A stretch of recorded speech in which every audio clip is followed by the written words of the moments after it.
Hi, I'm Hal Roberts. This is Bridge City News. Here's some of the top stories we've been following. There are 3 more dates to participate in the advance poll for the municipal election in Lethbridge. We will explain when and where you can vote. The land border to the United States is opening for fully vaccinated Canadians. We have details as to when you can drive across. And Captain Kirk blasted off into space today for a 10-minute thrill ride. We have the details of William Shatner's excursion into the final frontier. Your nation, your province, your southern Alberta. From the heart of Lethbridge, it's Bridge City News with Hal Roberts. Thanks so much for joining us. Fully vaccinated Canadians will be allowed to once again enter the United States by land or ferry border crossings beginning early next month. The Biden administration said it was opening its border to both Canada and Mexico, which has been closed to non-essential travel since the early days of the pandemic back in March of 2020. An exact date for the reopening is still being discussed. U.S. officials are also awaiting guidance from the Centers for Disease Control about travelers who received mixed doses of COVID-19 vaccines or the AstraZeneca vaccine. The U.S. has still not approved the mixing of vaccine doses or the AstraZeneca vaccine for its own residents. Deputy Prime Minister Chrystia Freeland is urging Canadians not to let their guards down just because the United States is reopening its borders to fully vaccinated Canadians. There are 2 different issues, right? Personal safety and the question of what we should all be doing to keep Canadians collectively as safe as possible in the face of the 4th wave and of new and more contagious COVID variants. I think it's really important for Canadians to listen closely to the advice from PHAC, from Canadian medical authorities, and to just be careful. We have almost gotten past COVID. We have high national vaccination rates. Following months of mediation, the Alberta Union of Provincial Employees and the province reached a mediated settlement with 22,000 government employees. The settlement will be subject to ratification vote by members. Union President Guy Smith says details of the settlement will not be made public until members have seen them. The ratification process is expected to take several weeks, and the results will be released once the votes have been counted by mid-December. After 136 years, the RCMP is officially shuttering its local detachment building on Stafford Drive in Lethbridge. The main detachment for the region will now be based in Coaldale at a new building there. Coaldale Detachment Commander Staff Sergeant Mike Newman said his members and support staff say they're excited to be all in one building in Coaldale. Newman says the current building in Lethbridge will remain in the hands of the RCMP for now, while they decide to do with the aging building, which is in dire need of repairs. A complaint has officially been filed by the City of Lethbridge, along with other municipalities, to the Alberta Ombudsman regarding the consolidation of EMS dispatch. Lethbridge, Calgary, Red Deer, and the Municipal District of Wood Buffalo say many regions across the province have been seeing issues since the consolidation, including varying degrees of service, which has impacted patients' care. The province consolidated ambulance dispatch on January 12th of this year. Government officials say the consolidation will save the province around $6 million per year. Patients in Alberta will soon be able to have access to a couple of new leading-edge radiation therapy machines that were recently installed at the new Calgary Cancer Centre. The 2 MR Linac machines were just put into the centre, which is scheduled to officially open in 2023. The technology delivers radiation while obtaining a high-resolution MRI, allowing oncologists to deliver more precise radiation to tumors that move with respiratory motion or to tumors that are close to healthy organs. Officials say this will result in better tumor control and fewer side effects from radiation. The province and the Alberta Cancer Foundation invested around $19 million to cover the cost of both machines. A verification app to check the proof of vaccination with a QR code is now available for Alberta businesses and organizations to download. Premier Jason Kenney says Albertans can get their QR code online and notes no health information will be stored by the government. Kenney says it is one more tool to help business owners navigate the 4th wave of COVID-19. He says 90% of people in Alberta's ICUs are unvaccinated. Health officials say more than 3.2 million Albertans, or 85%, have now received their first dose of the COVID-19 vaccine. Residents in Lethbridge have a few more chances to take advantage of advance polls. The next advance vote dates are coming up October 14th through the 16th at the ATB Centre on the city's west side. The polls will be open from 10 a.m. till 8 p.m. daily. The city says on Election Day, there will be 14 voting stations set up throughout the city. There are 6 candidates seeking the mayoral chair in Lethbridge and 32 vying for a spot as a city councillor. There are also 16 running for public school trustee and 12 running as a separate school trustee. The final election results will become official by 12 p.m. on Friday, October the 22nd. Craig Whitehead has decided to throw his hat into the ring to become a public school trustee. Whitehead has worked for the Livingstone Range School Division for close to 25 years. He also spent time working for the Palliser School Division for around 3 years. Whitehead says he would implement accountability, communication, and transparency should he be elected. When I first went on the website of Lethbridge Public, it was very difficult to find anything, and it's still quite challenging to find stuff in that. We need to make it user-friendly and not and adapt it to the parents and public that want to get information quick and easy. The second thing is, if you want to be accountable, you need to be in the schools.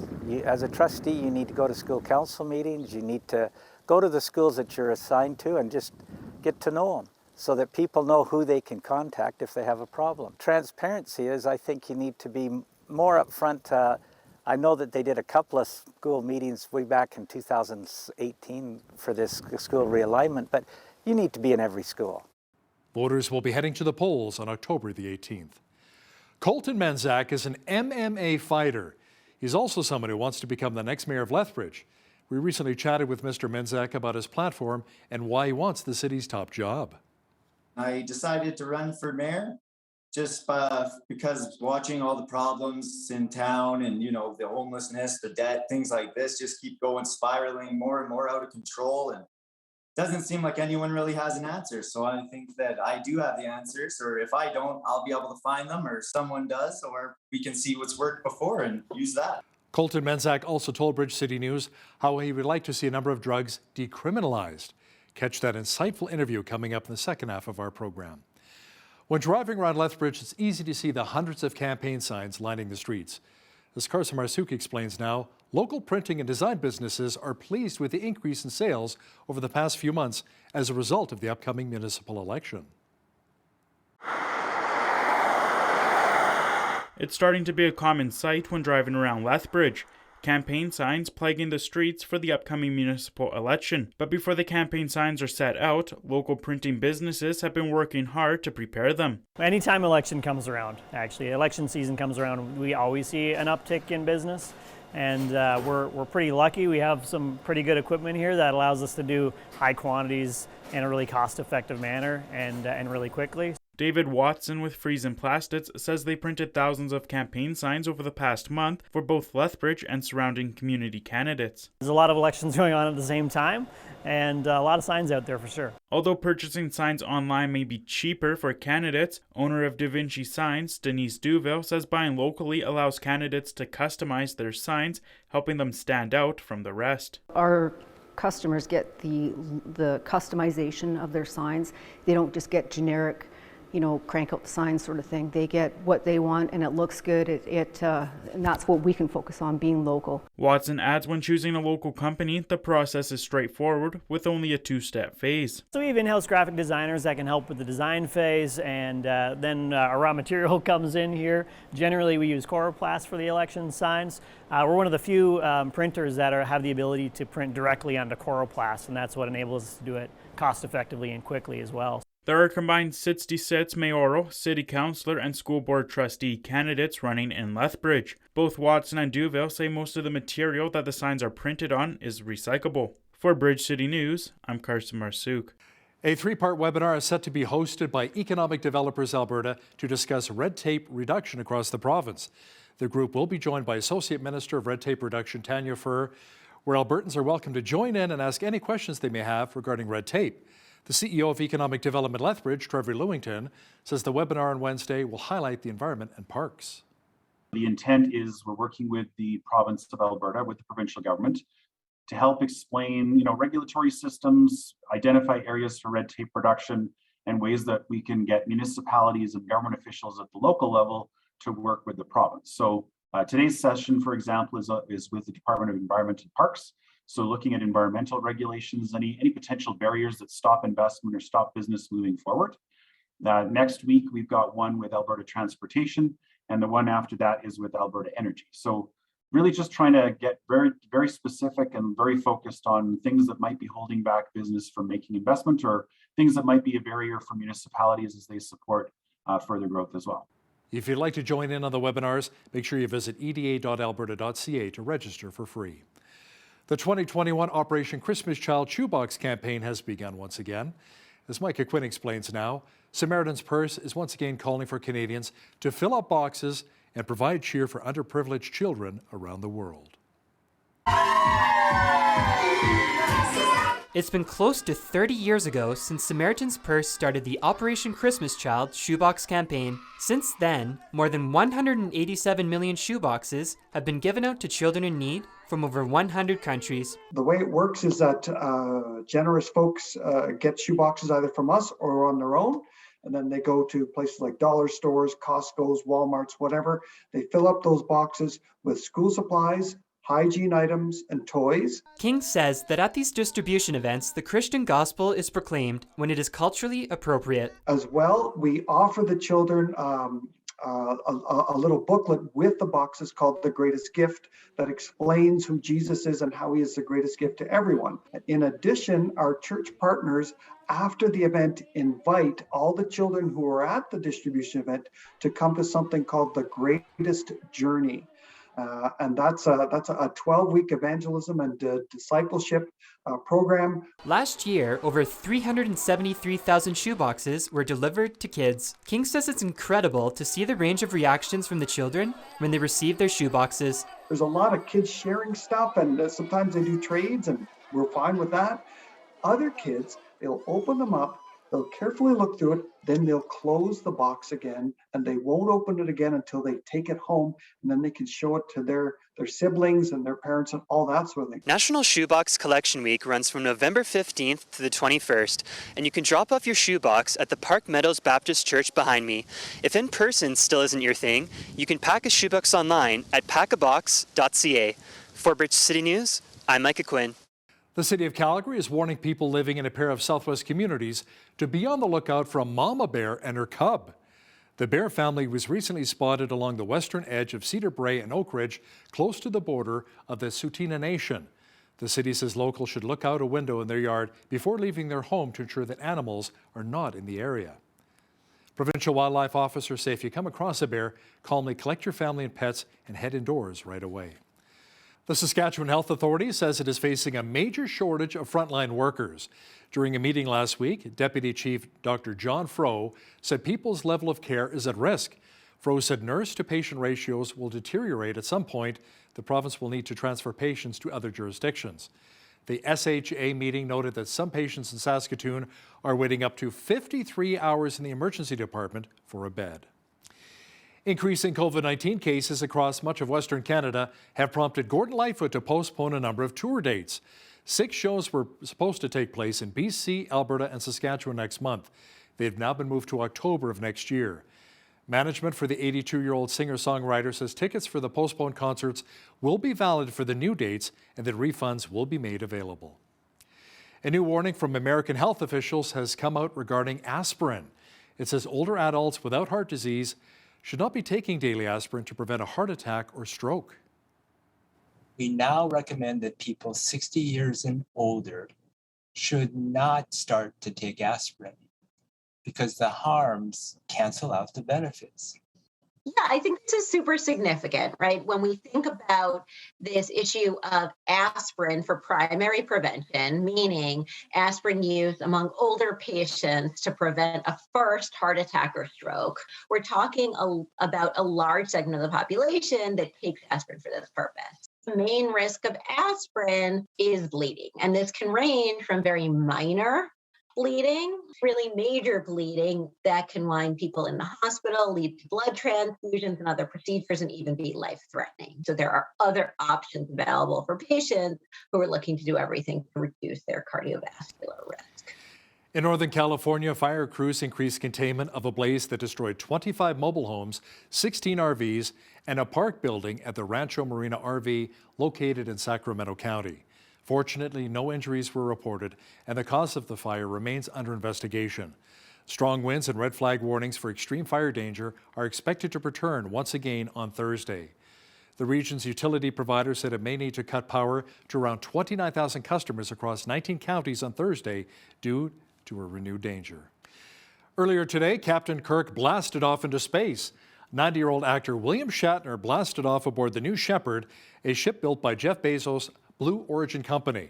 The Star Trek hero, along with 3 passengers, soared to around 106 kilometers over the West Texas desert in the fully automated capsule and then safely parachuted to the desert floor in a flight that lasted just over 10 minutes. Shatner told Bezos that he'd given him the most profound experience ever and that he hopes he never recovers from it. Phil Bell is a pastor and an author. His most recent book is called The Family Ministry Playbook. Pastor Phil says when it comes to raising a child today, what most kids want from their parents is simply their time. How do you spell love? It's T-I-M-E.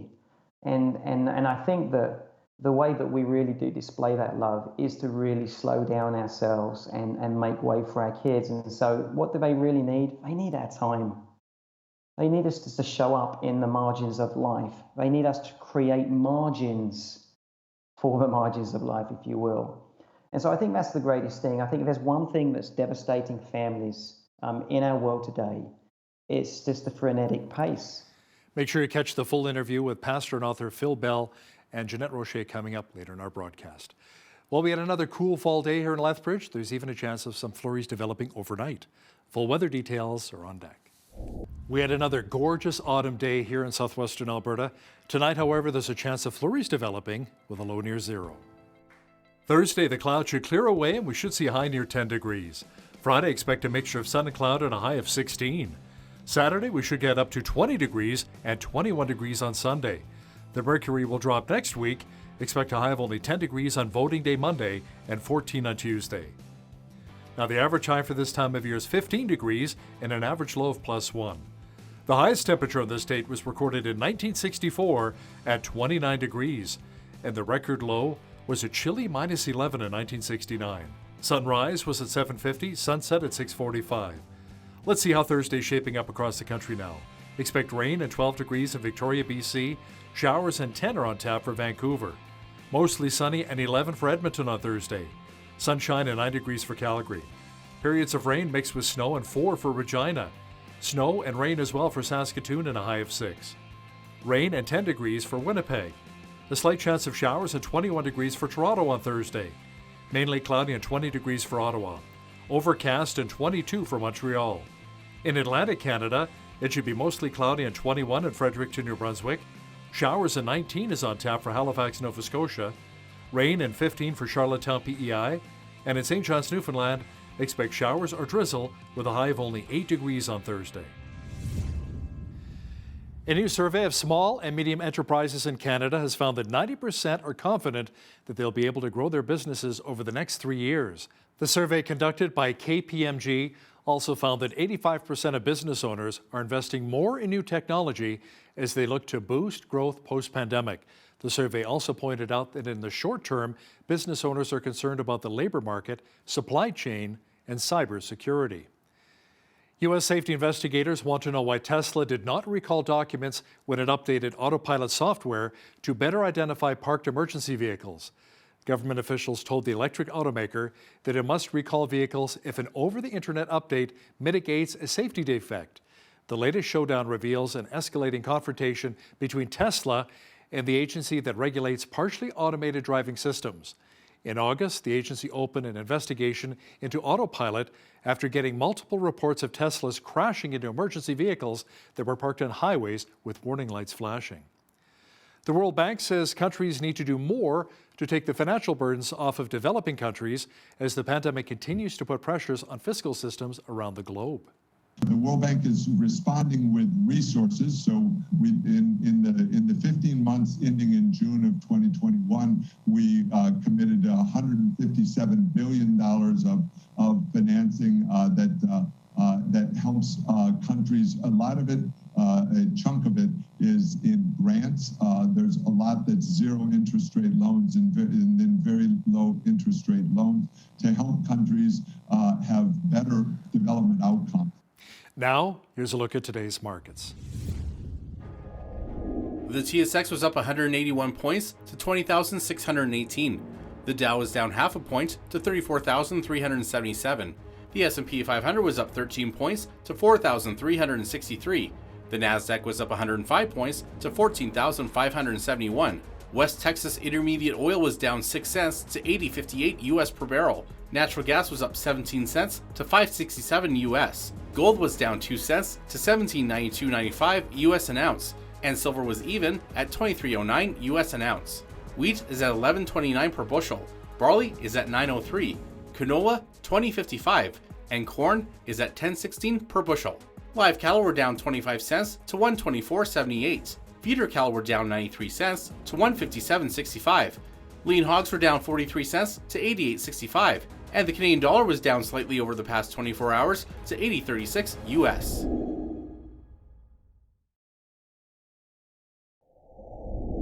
Recapping one of our top stories this hour, fully vaccinated Canadians will be allowed to once again enter the U.S. by land or ferry border crossings beginning early next month. The Biden administration says it was opening its border to both Canada and Mexico, which has been closed to non-essential travel since the early days of the pandemic back in March of 2020. An exact date for the reopening is still being discussed. A man who's an MMA fighter now wants to fight for you at Lethbridge City Hall. Coming up, a one-on-one interview with Lethbridge mayoral candidate Colton Menzak. But first, here's a look at events happening in and around your community. Here's today's Bridge City News community calendar. The City of Lethbridge's Fall Leaf Collection program is now underway. Between October 4th and November 12th, residents can call 311 to request an appointment to have their bag leaves picked up. Residents are asked to put leaves in paper yard waste bags, as the leaves and bags will be composted together, reducing landfill waste. There's no limit on the number of bags set out for collection, but filled paper bags must not exceed 25 pounds each. Residents can request up to 2 collections. For more information, visit lethbridge.ca/fall leaf collection or call 311.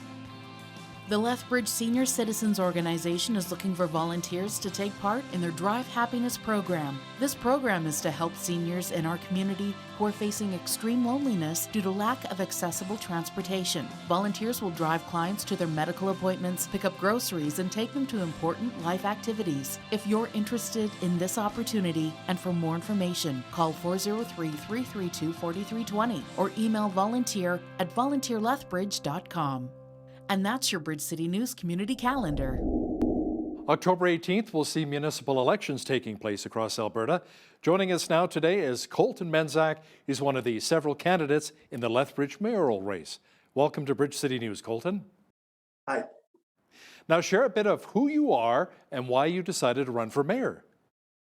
Well, I was born and raised in Lethbridge. I've lived here my whole life. I grew up playing team sports and working for my grandpa's local construction company.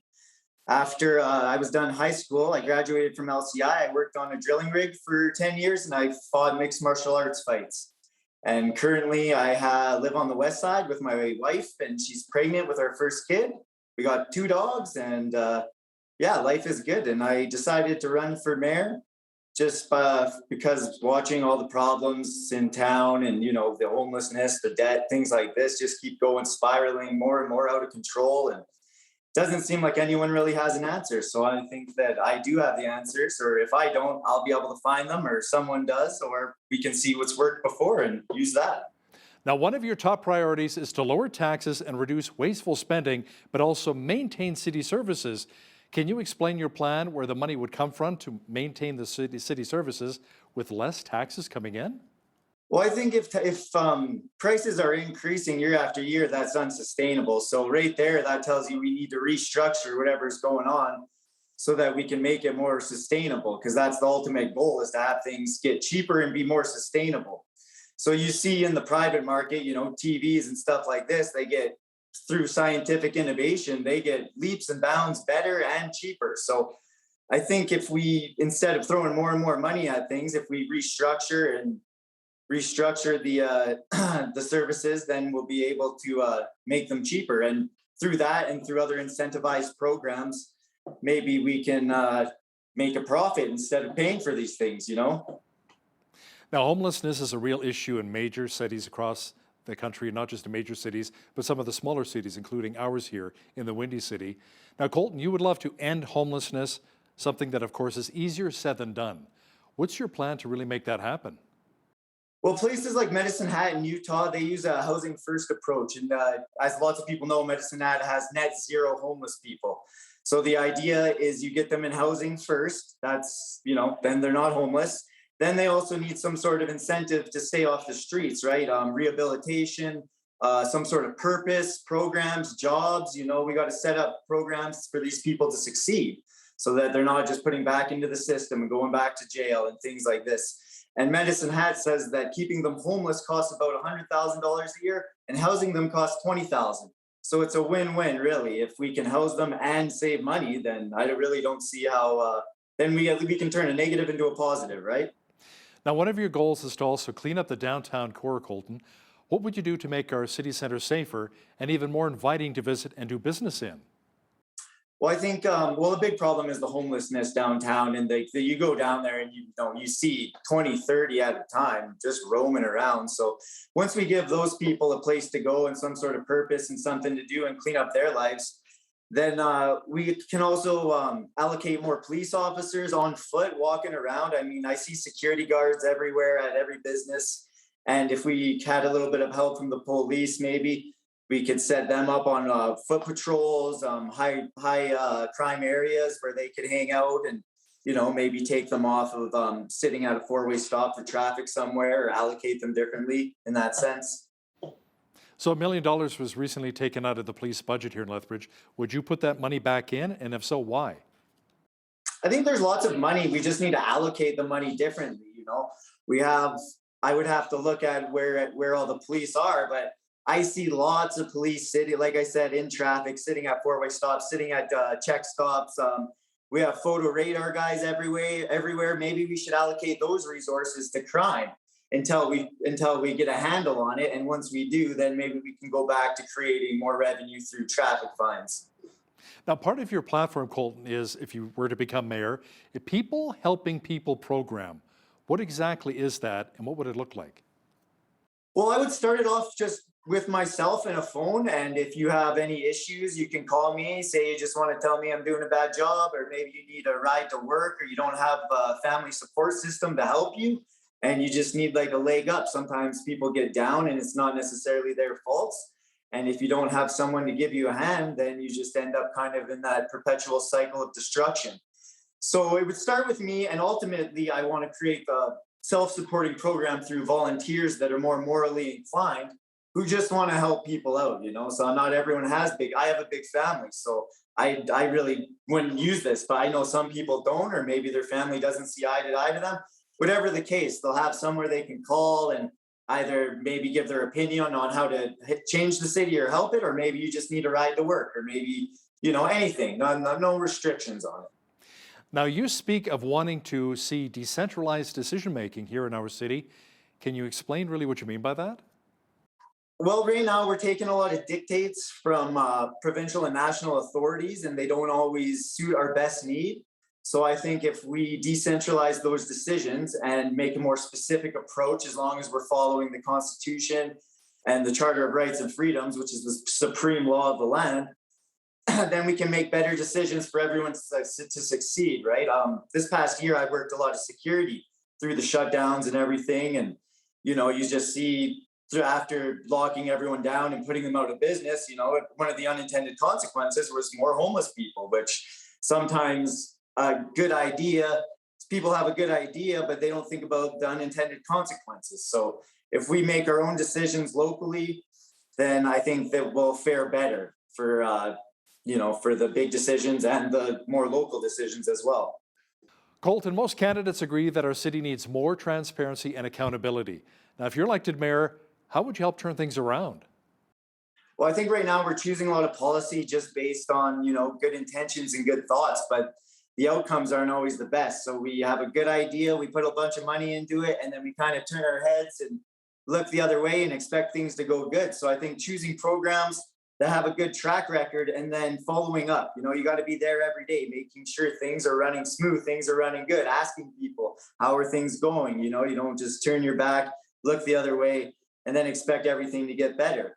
Also, if we can't fix a problem, we need to know who is the problem, who's in the way, or what, right? Because sometimes if we're not getting the votes, we need to know if we want to fix homelessness, who we need to get out to get the proper votes in so that we can fix homelessness. Or maybe there's other barriers in the way, but just telling the public what is in the way. Why isn't this happening? You know, there should be more discussion and more involvement with everyone in the community.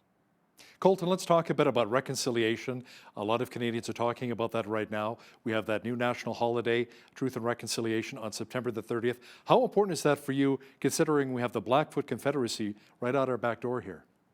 Well, yeah, it's a horrible atrocity, and you know, a lot of these things that were done by the government. So, I mean, one of my things is to shorten the scope of government. So, I think that you know, I would put the blame on the government, and I think the solution would to make sure this doesn't happen again is to reduce the scope of the government. Now, the issue of poor parking availability both at Lethbridge College and the University of Lethbridge is something that you would like to address. What do you think is the solution?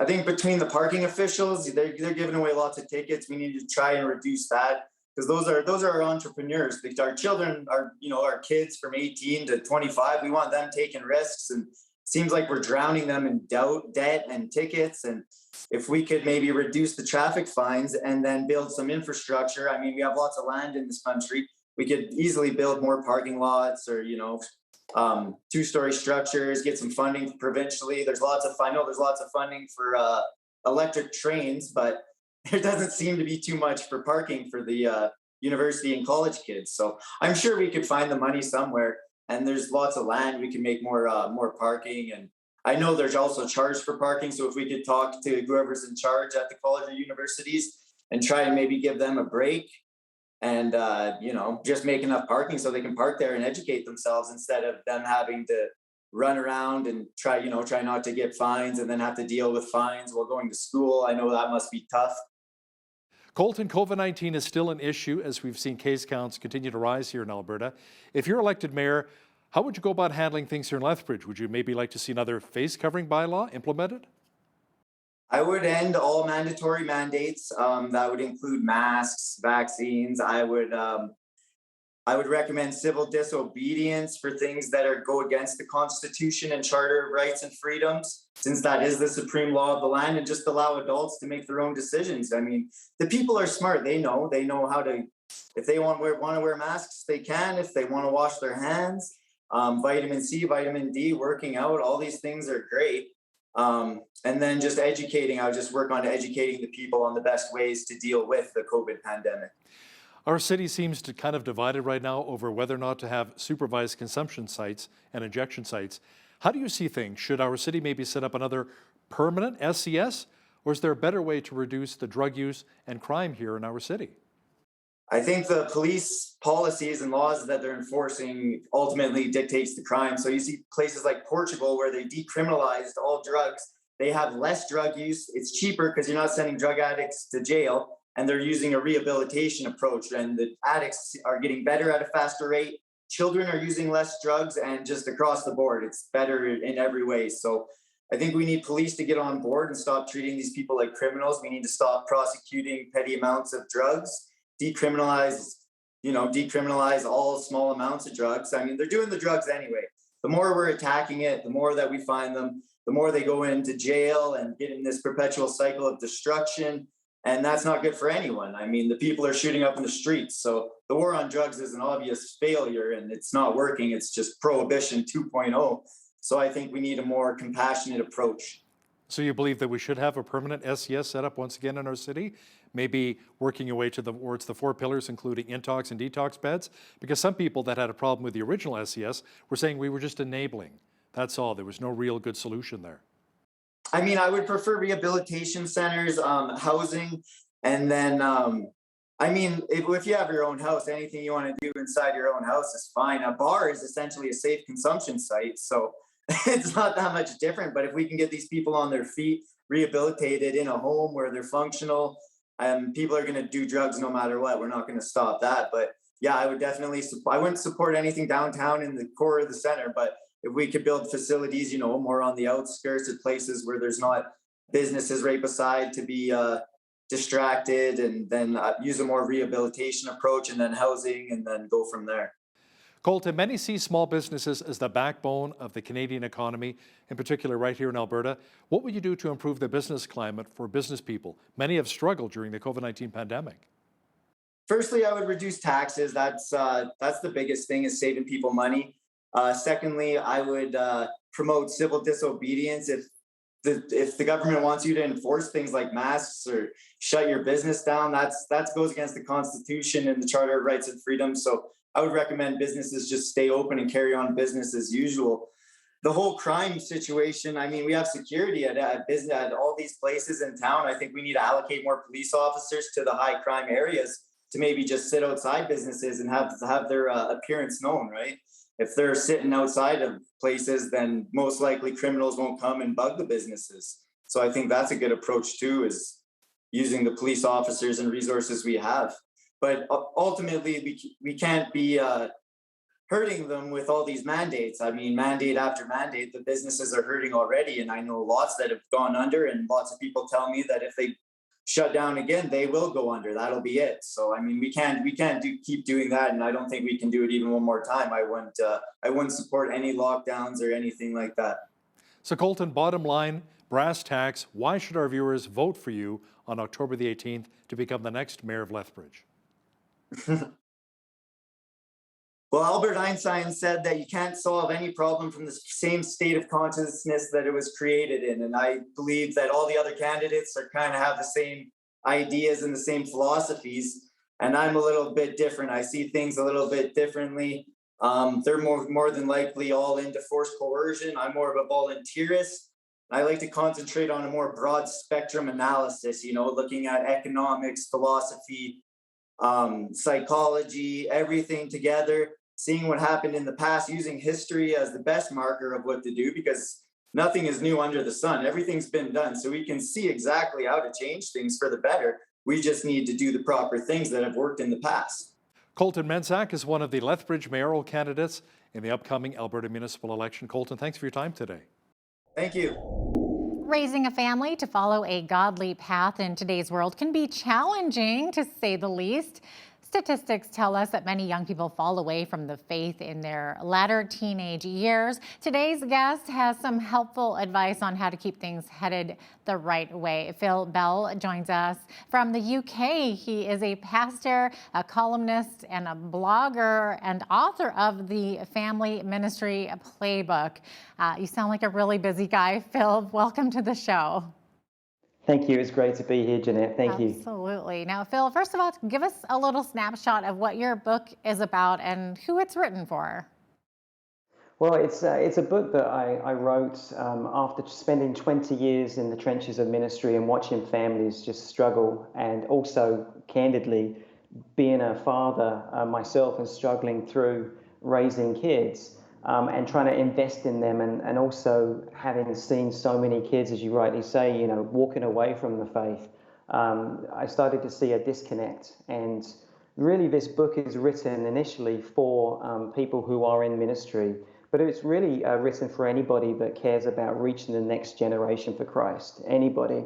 And if you read Deuteronomy 6, verse 4, it says, "Hear, O Israel," and there's a message to pass on the faith to the next generation, but it's a message for everybody. So it's designed for ministry people, but it's also designed for anybody that's part of a church that wants to reach the next generation for Christ in some healthy and practical ways. Mm-hmm. Now, Phil, many youths are suffering from depression, suicidal thoughts, broken families, and of course, bullying has been a huge issue lately too. So why is this generation struggling so much to cope? Yeah, it's a great question. I just read, just this week, a Wall Street Journal article about the impact of the digital world that kids live in, and that we're drowning in dopamine, I think was the headline. I think there's two things that come into play very much for this generation. First of all, we are saturated with so much information, and our brains are switched on all the time. That's not just for kids, that's us as parents, that's us as families. So we have no time and no room to breathe, and we're always so busy and engaged either in technology or extracurricular everything. As families, we're not designed to run that fast for that long. And so I think a lot of the things that we see with depression in this generation are connected to the busyness and the frenetic paces that we're keeping as families. But I also think it is the fact we're allowing our kids to be so engaged 24/7 with technology. And there is a lot out there that talks about the impact of technology. So I think that's the thing. Then obviously we've got this culture that allows kids to say, you can be anything and anyone you want, and there's no repercussions. I believe in a gospel that loves us tremendously, but there is a balance of grace and truth. And what we need for our kids is not only to help them to slow down in their lives, not only for us to slow down and for our kids to slow down, but we also need to teach them what it means to live in God's grace and God's truth. And when we find a good balance of that grace and truth, I think that's helpful for our kids. I think we actually live in a world of so much grace, and that sounds a bit weird to say that, but we're saying to kids, hey, you can be anything and anyone you want. There's no repercussions. But God loves us so much. He wants us also to understand the truth. And when we believe and understand and live out his truth, there's tremendous freedom that comes with that. And I think there's a good balance of that our kids need these days. Now, Phil, you write that you find most parents aren't sure where to even begin when it comes to raising their kids with a solid faith foundation. Do you find that troubling? I do, and I think we've spent so many years, the church has done a tremendous job in so many ways. I was a youth pastor for 12 plus years, and I invested in kids. I think the challenge is, as families got busier, we kind of had this mentality of leave it to the experts, drop them off at church with the youth pastors like people like me, and the kids are going to be okay. I think what's happened is as families have got busier and they've left it to the church in some ways. And I'll be honest, I'm one of those busy parents too. I'm hoping someone else is going to help my kids. I think what happens is that hour per week that maybe our kids are getting, and sometimes for most families, it's not even an hour per week. They come to church maybe twice a month. An hour per week isn't going to help our kids really have a solid faith. So what it requires is to slow everything down, to create margin in our schedules, and start with the basics. In Deuteronomy 6 again, it's all about the laying down and the getting up. It's the comings and goings. It's the teachable moments and bringing faith into the everyday. I would say to parents who are watching this now is, it's not rocket science. You don't have to be a theologian. You don't have to have a PhD in the Bible. You just have to slow down, find time with your kids, do things that they like, and have opportunities to talk about what's going on in their lives if you create that margin. And then it's bringing faith into the everyday. And it's also, and this is so important, looking at your kids and saying, that is a huge question you've got right now. Honestly, right now as I stand here, I don't know what the answer is. And believe me, I get plenty of those moments as a parent, even as a pastor. So what I say to my kids is say, hey, let's just take some time to look at that together. Let's go figure that out together. Let's go on that journey together. But again, I just want to impress upon the people watching today is it requires us all to slow down so that we have the opportunities to play and have fun with our kids, have those conversations with those kids, and allow those questions to bubble up. When we're so busy and so engaged in technology and we've got extracurricular everything, we're not going to have those opportunities. So slow down, have those teachable moments, and be prepared to say to kids, I don't know the answers, but go on that journey with them. And it's okay, you'll find the answers. There are plenty of resources out there. Yeah, I mean, you mentioned, of course, how busy life is and how crazy, busy parents are. And your book encourages churches to actually partner with parents in the moral development of kids. So how does this happen, practically speaking? That's a great question. So I think first things first is, I think as the church, anybody who's watching this today, if you're part of, working with kids or students, the first thing we need to do is we need to listen to the parents and we need to ask them an important question, which is, we're here to partner with you. What do you need help with? What are the issues that you're facing? And I think when we ask those questions, we get the important answers.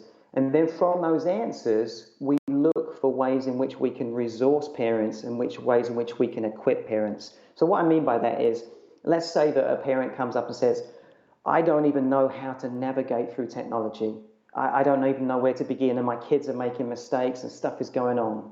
If that's something that they need help with, let's go find resources. Let's find articles. Let's find a way to have a technology contract with your kid. Anything you can find that's going to be, but you can put in the hands of the parents that's practical, that's going to help them. And then I think second of all, from there, it's then we say, okay, now that you've got these practical tools in your hands, let us tell you about some other things that you can do in your family life that's going to help you teach your kids even more than that. But again, it's meeting parents where they are, meeting them in their need, and then taking from there and equipping them with the Deuteronomy 6, 4 through 9 framework, which is to impress it upon our hearts. As parents, we need to grow in our faith. It's also impressing them upon our children's hearts. It's in the teachable moments, and it's having some intentional times that we make way for faith conversations to happen. So I would say let's meet parents practically where they are, resource them, and then we can start to talk about how to equip them. Great advice. Now, Phil, how bad is it? How many kids are walking away from their faith today, and what can be done about it? That's a great question. So I've seen studies everywhere from 50% to 80% of kids are walking away from their faith. Now, when we see those studies, they are scary. But what I've also seen in the 20 years of ministry is that a lot of these kids will walk away from the faith, and a lot of parents who are watching this now, you might be in that situation and you might be devastated by that. I say don't give up hope, keep praying for them, keep talking to them, keep having moments where you can bring faith into those conversations. But know that I have seen, and people like me have seen, that sometimes it's like a boomerang. When they eventually get married and have kids, they suddenly start to realize that life is not as easy as they thought it was. And a lot of the time, where do they come back to? They come back to the church. They come back to their faith.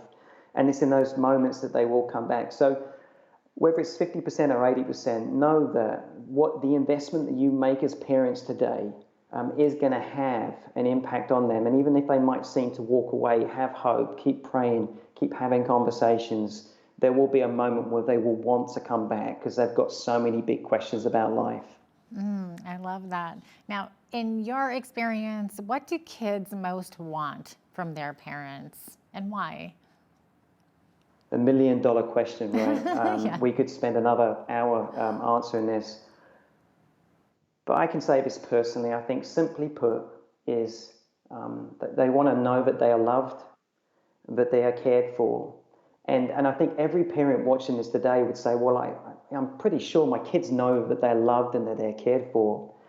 The problem is it's the age-old truth of, how do you spell love? It's Time. And I think that the way that we really do display that love is to really slow down ourselves and make way for our kids. And so what do they really need? They need our time. They need us to show up in the margins of life. They need us to create margins for the margins of life, if you will. And so I think that's the greatest thing. I think if there's one thing that's devastating families in our world today, it's just the frenetic pace. We're on a family sabbatical right now. We recognized that we were running too fast and too furious for too long. We've got some healing to do as a family. I'm walking the walk right now. We slowed everything down. We made some big changes. We make some big sacrifices to slow down so that we can spend more time together as a family. And guess what? What happens is a lot of the issues that we didn't see that were there are now starting to bubble up. And we could think, oh my goodness, what have we done? But it's actually a good thing because now we can see some issues.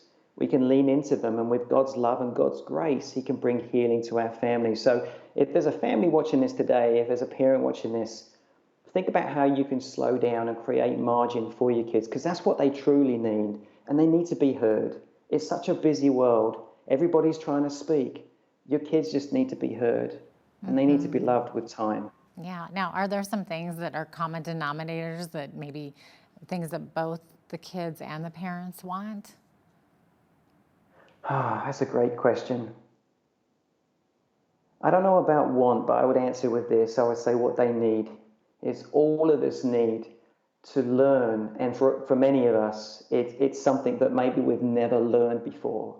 It's about what it means to get away each day or in moments and be quiet. We hear God's word, we fill ourselves with God's word, that's great. But when are we listening to that still voice that's telling us you're loved, you're forgiven, I have a plan and a purpose for you? We need that on a daily encounter in our busy lives. So what we need as parents and what our kids need is to learn the art of slowing down, being quiet and allowing God to speak to us. And if you look at Jesus, you know, he went to those quiet, solitary places. There were so many things he could be doing. And in Mark chapter 1, I love that picture that's painted where the disciples catch up with him and they almost berate him and say, where were you? And he almost doesn't acknowledge their need at the time. He says, let's go to the next towns and villages to preach the gospel here, because that's the reason why I've come. And for so many of us, there are too many opportunities in our lives these days. It's not about having enough opportunities. It's about taking the right opportunities. And as parents and as kids, we're trying to take every opportunity. The fear of missing out is absolutely killing us. We need to take the right opportunities in life, and we'll only ever know the right opportunities for our families if we just slow down, start to learn the art of listening to the Holy Spirit and what he has to say to each one of us personally. Mm-hmm. Now, I know like the stats are huge. 35% of kids live in single parent family homes. So that means these parents are super overwhelmed. And you've obviously helped a lot of families. What are some lessons that you've learned from helping hurting parents? That's a great question. One of the things I see, we were in the Lake District here in the UK recently, and one of our friends, in fact, it was a foster sister of mine, came to visit with her daughter, and she's a single mum. And one of the things, you know, I know that she needs constantly, and the church needs to come around single parents with, is the encouragement that you're doing a great job, that you've got a hard job, and we see you, we know it's difficult. So we need to acknowledge that first, and we need to let them know that we're here for them. We need to show up in practical ways. But I think if you're a single parent watching this tonight, you know, the job that you're doing is absolutely amazing. You've got it tougher than anyone else. But here's the thing is God can work in and through you in mighty ways. But here's what I would say to you is I know that you feel alone, but get involved in a church. Get involved in a place where your kids can be involved in great youth ministries and children's ministries. But get in a place where you can be ministered to as a single parent. The biggest thing, you know, in Deuteronomy 6, again, you know, impress these things upon your heart. If you're a single parent, the best thing you can do is to invest in your faith journey. And that will have implications for how your kids see you and how you can show up in their lives. So you've got a tough job, single parents. You're doing everything for your kids all the time. Find a church that's going to minister to you, and do not feel guilty that you're going there to get ministered to. It's okay. That's what the church is for. That's who we are. We're your family. If you've got gaps in your family, let us come alongside you and fill those gaps. And don't feel guilty for it at all. Show up and be ministered to. That's the best bit of advice I could give a single parent. Show up to be invested in and grow in your faith journey. It will make the difference for your kids. Wow. Well, thanks so much for being with us today. Phil, looks like we're out of time, but it's been so great to have you on. Absolutely. Thank you so much for having me, Jeanette. Phil Bell is the author of the Family Ministry Playbook. I'm Jeanette Roche on behalf of all of us here at Bridge City News. Thanks for watching.